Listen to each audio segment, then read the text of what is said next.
objetos vinculados al castigo físico y tortura de los reos. Muchos, si no la mayoría, eran utilizados para sacar confesiones a los reos. Aunque la finalidad real de estos objetos era causar un largo dolor, y en su mayoría provocaban una muerte agonizante.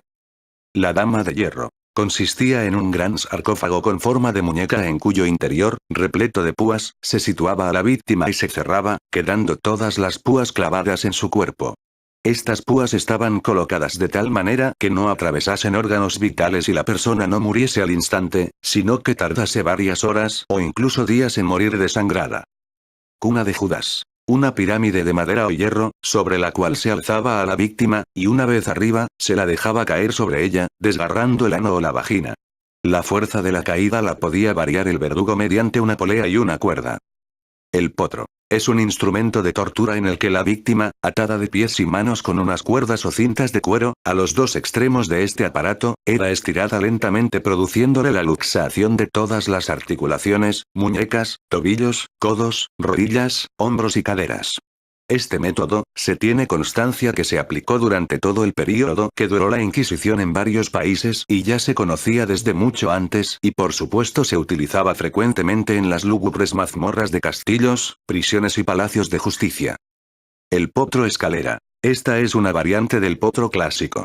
Se ataba al reo estirándolo, lo más posible sobre una escalera, a continuación se le quemaba con una antorcha el costado y las axilas, el inquisidor como siempre hacía las preguntas, el suplicio del preso podía durar días dependiendo de la duración del interrogatorio. Generalmente se morían a causa de la infección de las quemaduras o bien del dolor en los hombros o rodillas que al cabo de las horas se desmenuzaban. La cuerda. Este método era la variante sencilla del potro, consistía en colocar a la víctima sobre una mesa o en el suelo, con unas cuerdas atadas a sus miembros o cualquier miembro sobresaliente del cuerpo humano y girar dichas cuerdas hasta tensarlas. Tal tensión en la cordada provocaba el estiramiento de los miembros y daba lugar a la luxación de las articulaciones. La horquilla del hereje. Estaba compuesta por 4 puntas afiladísimas que se clavaban profundamente en la carne, bajo la barbilla y sobre el esternón.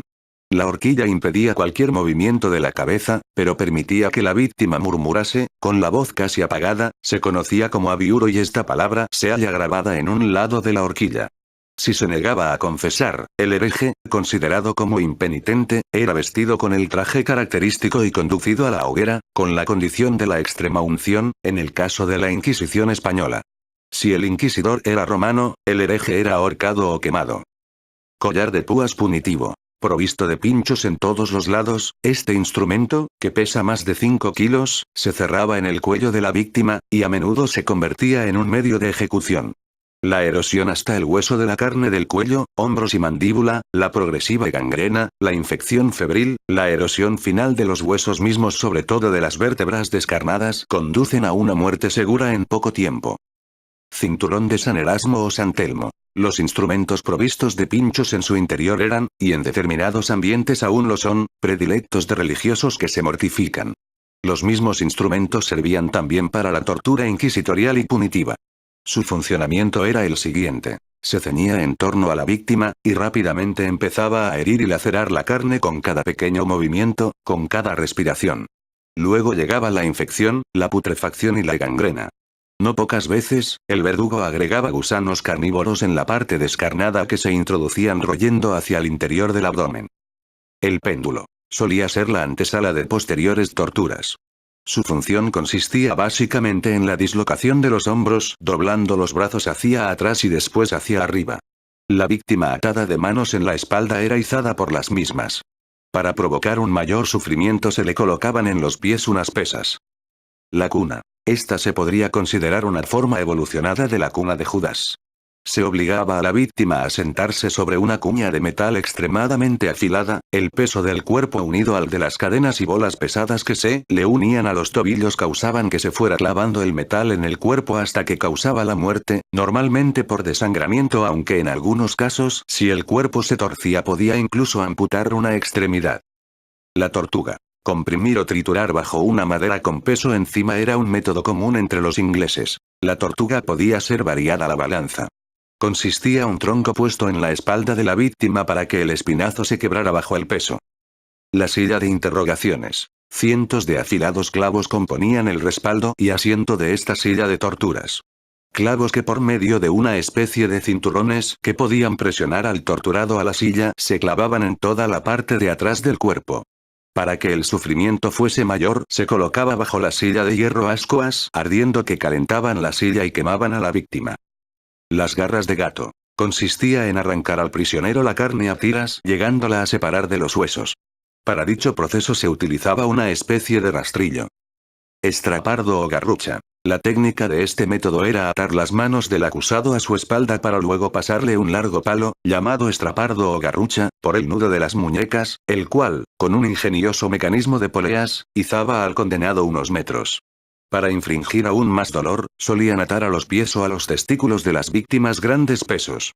Generalmente esto bastaba para conseguir sus fines, aunque, en casos extremos, llegaban a soltar bruscamente las poleas, con lo que el condenado literalmente caía hacia el suelo impulsado por su propio peso más la carga adicional atada a sus pies o testículos. A pocos centímetros del suelo frenaban súbitamente la caída. Este sistema de soltar al condenado parándole con brusquedad en su caída con mucha frecuencia lo que provocaba era la dislocación de los brazos de las víctimas.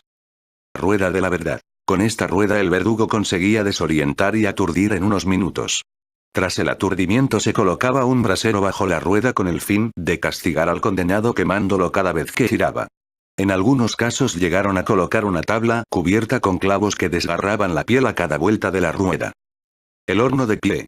Otro de los métodos favoritos de los torturadores de la Inquisición era atar a los acusados a una pequeña mesa de madera, impregnar los pies, que sobresalían de la longitud de la mesa, con grasa animal y acercar la mesa a un horno abierto, con lo que la grasa entraba en ignición, infligiendo gravísimas quemaduras e intenso dolor. En alguna ocasión el reo fue llevado ante la Corte de Justicia llevando una pequeña caja que contenía sus propios huesos del pie, totalmente calcinados. El brasero. Simple pero efectivo. Se calienta en una fragua o brasera un hierro al rojo vivo y se quema con él diferentes partes del cuerpo del torturado, al cual se le mantiene inmovilizado. El torturador puede actuar sobre distintas zonas del cuerpo donde el dolor es más o menos intenso, prolongando el sufrimiento como desee. El tormento de la rata. Consistía en colocar una rata sobre el abdomen del torturado, encerrada en una jaula abierta por abajo. Esta solía estar hambrienta y en otras ocasiones los verdugos la hacían rabiar con palos ardiendo, de forma que el animal tenía que buscar una salida y a mordiscos abría un túnel en las tripas del condenado, llegando, a veces, a salir por otro lado del cuerpo. El yelmo. Una variante del tormento de la rata.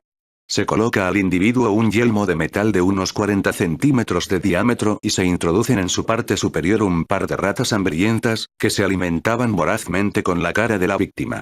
Existen variantes para otras partes del cuerpo, como por ejemplo los genitales. Bueno oyentes. Vamos a dejar aquí la segunda parte de los métodos y torturas de la Inquisición. Si os ha gustado el video darle a like y suscribiros. Pronto volveré con la tercera parte. Podéis dejar vuestros comentarios y opiniones.